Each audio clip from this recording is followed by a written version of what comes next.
नमस्कार दोस्तों। सबसे पहले तो मैं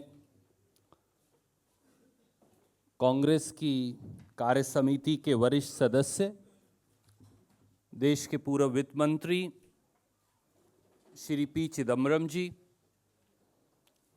पार्टी के महासचिव राजस्थान के प्रभारी श्री अविनाश पांडे जी, अखिल भारतीय कांग्रेस कमेटी के राजस्थान प्रभारी मेरे सम्मानित सहयोगी सचिवगण और मेरे कुलीग और राष्ट्रीय media panelist doctor Gaurav Vallabh जो प्रोफेसर हैं फाइनेंस के XLRI जमशेदपुर में, आप सबका आज इस मंच पर स्वागत।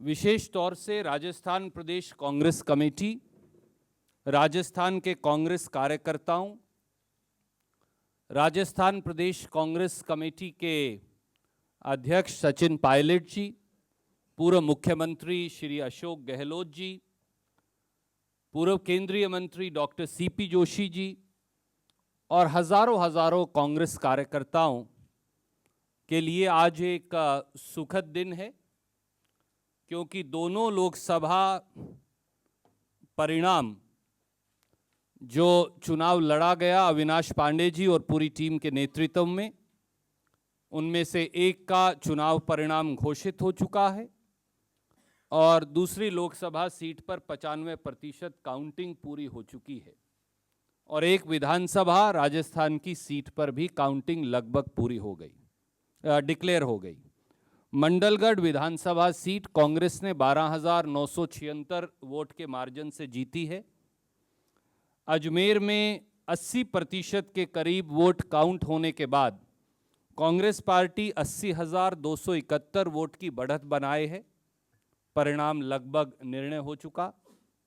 अलवर संसदीय क्षेत्र में 95% वोट काउंट होने के बाद कांग्रेस पार्टी 1,76,939 वोट की बढ़त बनाए है।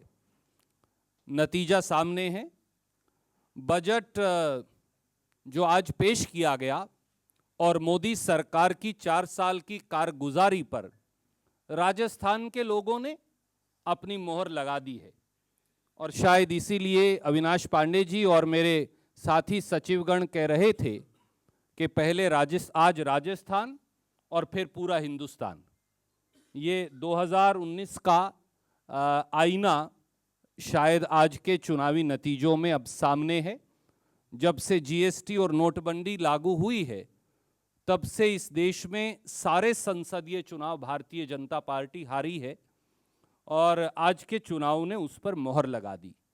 इन्हीं शब्दों के साथ मैं अनुरोध करूंगा आदरणीय श्री पी चिदम्बरम जी से कि आज एक महत्वपूर्ण दिन है और श्री पी चिदम्बरम जी भारतीय राष्ट्रीय कांग्रेस की ओर से भी और इस देश के अर्थशास्त्रियों की ओर से भी इस बजट पर का संज्ञान ले, उस पर अपना प्रकाश डालेंगे। आदरणीय चिदम्बरम साहब।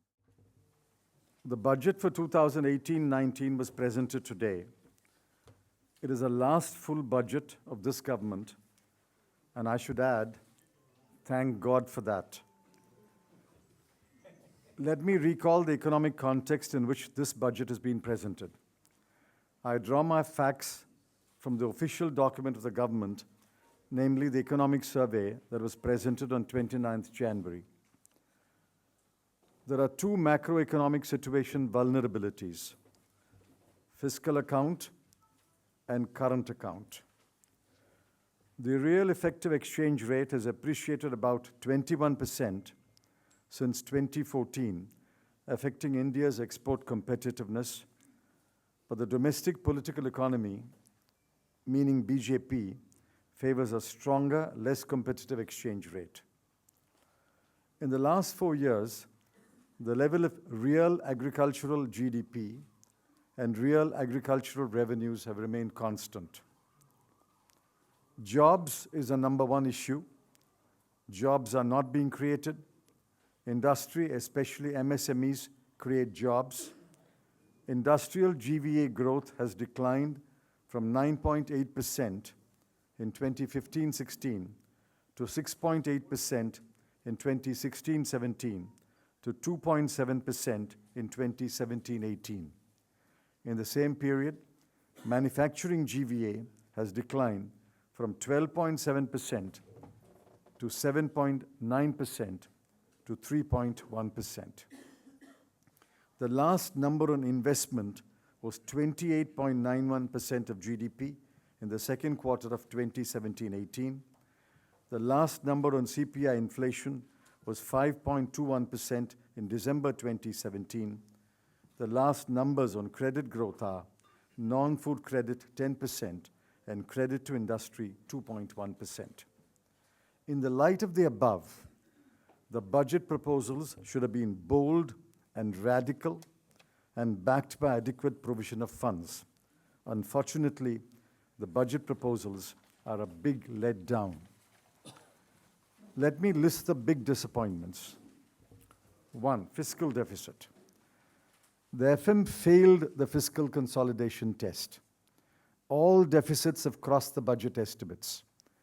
Against a BE fiscal deficit target for 2017-18 of 3.2, the final number will be 3.5. Even that is questionable. Similarly, for 2018-19, against a target of 3.0, FM has pegged it at 3.2. Both these slippages will have serious consequences and raise grave doubts about India's commitment to fiscal consolidation. 2, exports. I did not hear any measures to boost exports. Because the government has run out of ideas to boost exports, the FM has imposed additional customs duties to restrict imports. The Prime Minister's speech and the spirit of Davos has been forgotten within a few days. 3, agriculture. There is a promise to increase MSP 1.5 times, but there are no details. The Swaminathan Committee has been remembered in the last year of the government's tenure. Besides rupees 2,000 crore for e-markets and rupees 500 crore for Operation Green, whenever the cabinet will approve the schemes, amount to a pittance. There is nothing to indicate that farmers' real income will rise. Farm sector distress will continue and deepen, putting in peril the lives of a majority of the people primarily dependent on agriculture. 4, healthcare. The promise of rupees 5 lakh per family for secondary and tertiary healthcare is a big jumla. The target group is 10 crore families. There is as yet no scheme. Assuming that each family will avail of rupees 50,000, 1/10 of 5 lakh rupees, the amount required per year will be 5 lakh crore rupees. If the insurance companies will foot the bill, the premium at rupees 5,000 to 15,000 per family will require an outgo of rupees 50,000 to 1.5 lakh crore per year. Is the FM serious? 5, jobs. The FM has no new ideas and has fallen back on the tried and failed Mudra scheme. The average size of the Mudra loan is rupees 43,000. This is tokenism and will not create even one job. More Mudra loans will mean more tokenism, but no additional jobs. 6, investment and credit. There was nothing in the budget to boost private investment. There was nothing in the budget to encourage banks to lend and investors to borrow for new investment. The FM seems to have given up on private investment altogether. 7, tax relief. There is no tax relief to the average taxpayer. Only corporates with income up to rupees 250 crore get a tax relief of 5%. For individuals, standard deduction is back, but long-term capital gains tax is also back. For the middle-class earner and saver, one cancels the other. Actually, by way of long-term capital gains, and the 4% cess, the taxpayers will pay the government rupees 31,000 crore more, whereas the gain through standard deduction will be only rupees 8,000 crore. 8. Slashing allocations. The most disappointing part of the budget is a cut in the outlays on major schemes for 2018-19. Some important schemes that will get constant or reduced outlays are 1. Maganrega, PMAY, Pradhan Mantri Awas Yojana, National Drinking Water Mission, Swachh Bharat Mission, National Health Mission, Midday Meal Scheme, Interest Subsidy for Short-Term Farm Credit, Northeastern Investment Promotion, Price Stabilization Fund, and Gram Jyoti Yojana. The FM will have much to explain when Parliament debates the budget next week. Any questions? Let's have one by one.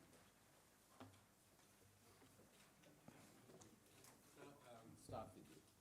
I just want to go back to your point on healthcare. Yes. You assume that each family will, you made an assumption that it will require 5 lakh crore because assuming that each family will claim about 50,000. 1/10 of what is entitled to. The family is 5 persons. Yeah, but In why do you assume each family? Because average. that's not how the insurance sector I know, it doesn't. It's an average. Some will claim 5 lakhs, some will claim 0. You assume an average of 50,000 per family. You're promising me 5 lakh crore. Family, somebody will fall ill. Why would I not claim it? So I'm assuming an average of 50,000 rupees per family, 1/10 of what I'm entitled to. A small fraction of what I'm entitled to. If you take an average of 50,000, this is what it will cost. Where is the money provided? The money is not even been provided for paying the premium. Even the premium, if it's an insurance scheme, as I suspect it is, there's no money in the budget even to pay the premium. But sir, some of the state governments are already following this. Well, I'm sure they are, but this is a new scheme, and the government and the finance minister touted it as the world's biggest healthcare scheme. So I'm looking for where is the money provided. Obviously, the government is not going to pay out of its pocket. It's an insurance scheme.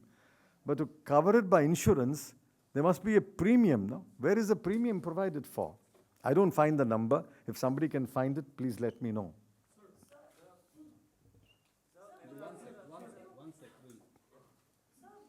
Considering the fact that the government would be entering the election year next year, and this is the last full budget, do you actually rate the budget as a more of a populist budget, since you said it's not pragmatic and doesn't even address fiscal deficit consolidation?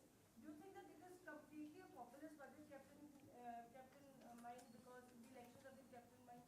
It is a defeatist budget. I think they have thrown in the towel. They've run out of ideas. They've run out of gas. So just words. It's a defeatist budget. It's a budget of a government which has conceded that it has failed to address important issues in the last 3 years. Remember, the economic survey said, at the end of 4 years, we have failed to address 3 important areas: employment, education, and agriculture. What I want to ask is, if a government at the end of 4 years, speaking through the chief economic advisor, will say, sorry, we have failed to address education, employment, and agriculture, what has this government been doing for the last 4 years? How do you look at the divestment figure, for the next financial year, which is 80,000 crore? And B, how do you also see the amalgamation of 3 big general insurance companies by this government? Because, all the players are getting bigger and bigger, and I'm talking about the private players. So consolidating 3 companies into one, how do you see, how it will pan out? If they wish to consolidate 3 insurance companies, I have no comment on that. I have no quarrel with that either. But let's go back to disinvestment. The ONGC purchase of HPCL is not strategic disinvestment in its true sense. It is simply an accounting gimmick. Instead of government borrowing in the market, government has asked ONGC to borrow in the market and pay the government by buying the HPCL shares. No strategic purpose is served by that disinvestment. This is the classic example of government selling its silver to meet its daily needs. I support strategic disinvestment. I don't support ONGC buying HPCL shares just to bail out the government for another 30,000 crore. I hope next year they don't do that again. Sir, the strong claim of government to achieve the growth rate of 7.5%. How do you look with this budget the possibility of that? They will not achieve it in 2017-18. The first half had a growth rate of 6%. The second half, I think the growth rate will not cross 6.5 or 6.75. So the average will turn out to be about 6.25 or 6.3 or 6.4 for the whole year. For the whole year, it's likely to be 6.4, maybe 6.5.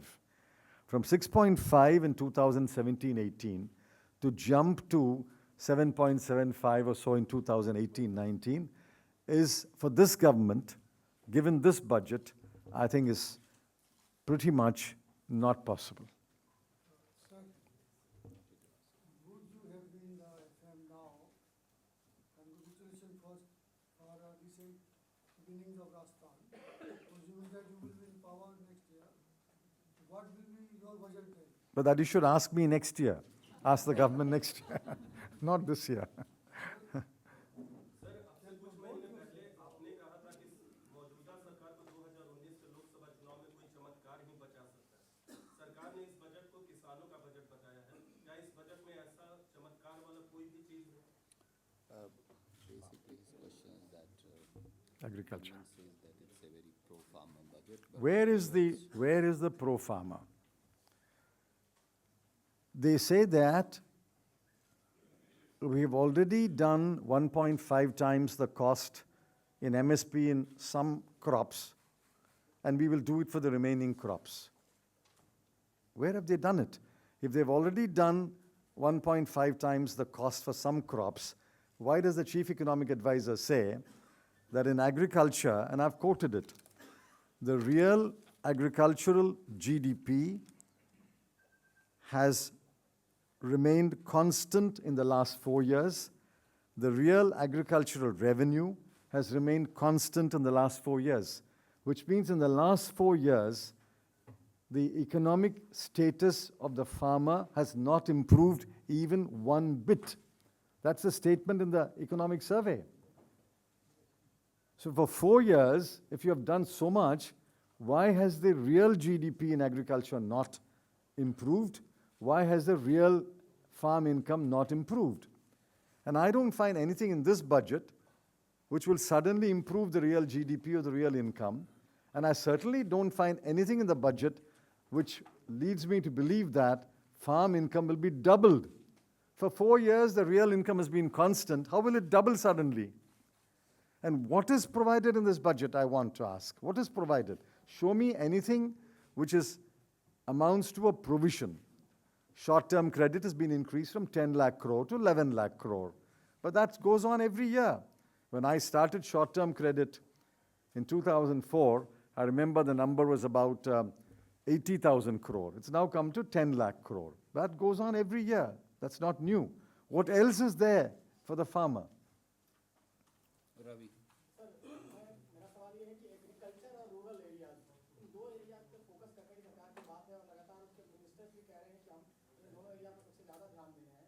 क्या माना जाए कि गुजरात चुनाव में जो result आए और अभी भी लग रहा है कि रूरल इलाका उनसे खिसक रहा है वोट में, इस वजह से इस पर फोकस किया जा रहा है? You see, if the minister or ministers say, we are focusing on agriculture, we are focusing on rural areas, just because they say it 10 times, that doesn't become true. You have to tell me, where is the focus? What have they done? You'll have to show me the paragraphs in the budget speech. You'll have to show me the outlays in the annexure. You'll have to tell me, so much money is being provided for so much activity. You must identify the schemes. You must identify the money. Simply because 10 ministers say we are focusing in agriculture, maybe the ministers are focusing in agriculture, the budget does not. So you just said, where is the money for the health scheme that has been Yes. announced today? But has the health cess not been imposed? 1% cess has been added to education cess, and now we have a health and education cess of 4%, which means 11,000 crore extra. Let's look at the outlay under health and the expenditure on major items. On page 10 of the budget at a glance, and all this is done very quickly, health, the revised estimate for the current year is 53,198 crore. And the budget estimate for next year is 54,667 crore. It's an increase of about 1,500 crore in terms of expenditure under the head health. Now, if you go to the major schemes, I don't find a scheme there which reflects the insurance proposal that they've announced. There must be a scheme.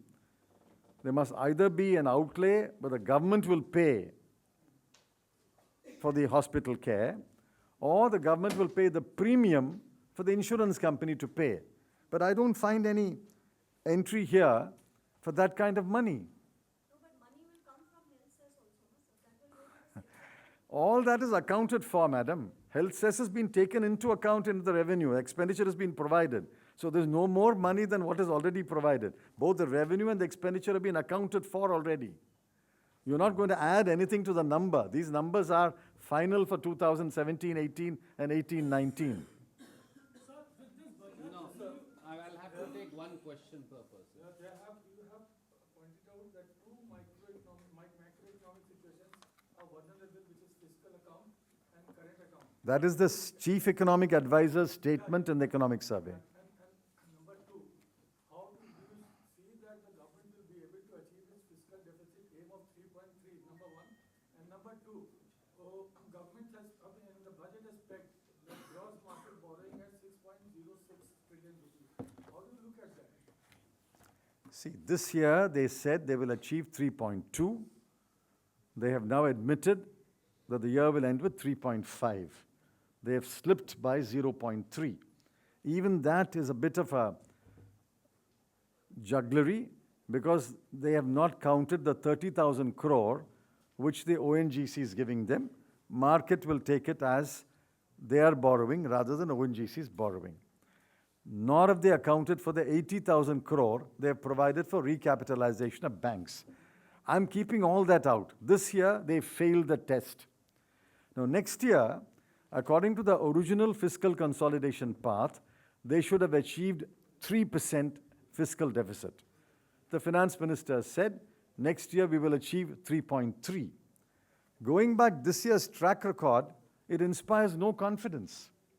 Just have- President Amit Shah just said that the spirit of the budget is Sabka Saath, Sabka Vikas, and the main focus area is poor, Dalit, underprivileged, and tribal. But we have heard this. They have said it for 4 years. Sabka Saath, Sabka Vikas, Achhe Din, Aane Wale Hain. They've said it for 4 years. They will say it for another 12 months. What is new about it? No, don't raise your voice. Don't raise your voice. Can I take one question from every friend? I'll come to you. Inequality is growing and the government also slashing the budget for the social sector. How do you look at it? You're absolutely right. If real income of the farmers has been constant for 4 years, whereas real income of certain other sections of the people are rising, inequality is indeed growing. There is growing inequality. Thomas Piketty's research paper establishes that, which means the government is not focusing on how to raise the income levels of the poor people. It's a failure of this government. Income will be doubled by 2022. But in the economic survey, it has mentioned that if there is 1%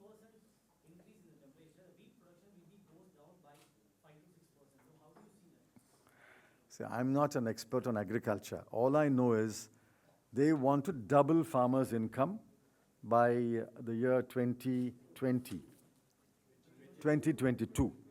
We are already in 2018. They started in 2014. So they had 8 years to double the farmers' income. In 4 years, the economic survey admits that the farmers' real income has been constant. So where is the question of doubling it in the next 4 years?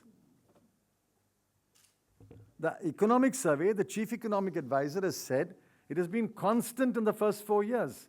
How can it double in the next 4 years?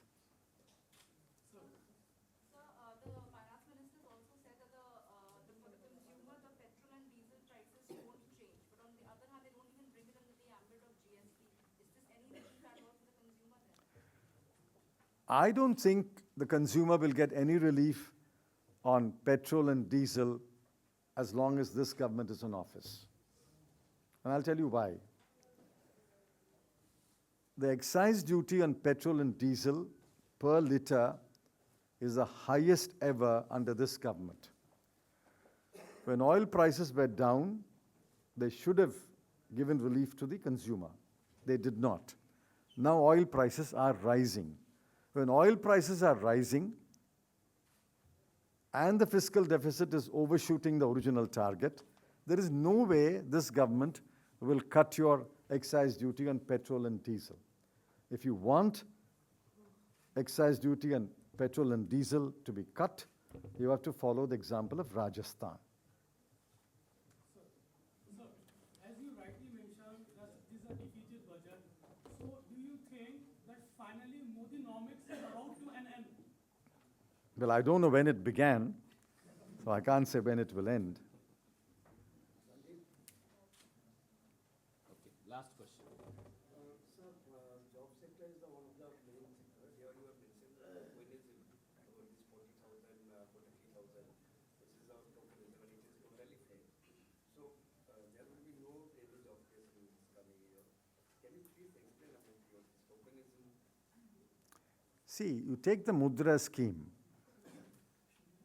You take the number of people who've got Mudra loans and the amount of money that is being given as Mudra loans. You divide one by the other, you will get 43,000. The average loan size is 43,000.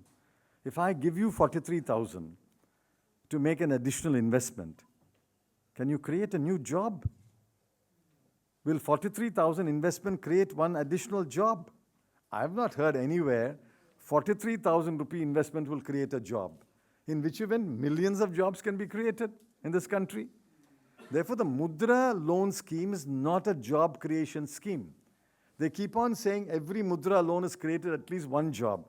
I want to find a person who has taken a loan of 43,000 who can create a job. So that's out. Jobs are created, as the CA says, in the small and medium industrial sector. But in the small and medium industrial sector, after demonetization and after the flawed GST, many units have simply closed down. Many units have cut back production. Many units have retrenched their workers. Are jobs being created in the SME sector? No. So if jobs are not being created in the SME sector, where are the jobs being created? Which is why there is so much unrest in India, especially among the youth. Look at the CSDS survey, which was published yesterday. The CSDS survey is an authentic survey, a very reliable survey, and the number one worry, number one concern of all families is jobs. Just look at the survey. The survey results have been published in one of the papers, but it is available online. It is a number one worry. In your own family, you ask your relatives, you ask your children, the number one worry is jobs. So there was a great deal of expectation from the middle class that this budget would provide relief in terms of income tax. Are you feeling a little disappointed on that front? Well, I've given you the numbers. The middle class gets, or the middle class is I'll take it as a tax-paying, income tax-paying. They get a standard deduction of about 8,000 rupees. But in terms of, and if he has invested, saved money in mutual fund or etc., and he has to pay the cess, I've given you the numbers. 31,000 crore is what this class will pay the government, and in return, the government has given them 8,000 crore. Thank you very much. Let me add my congratulations to the Rajasthan PCC, the General Secretary, Shri Avinash Pandey, his secretaries, Ashok Gehlot ji, Sachin Pilot ji, for the remarkable results in Rajasthan in both parliament seats and in the assembly seat.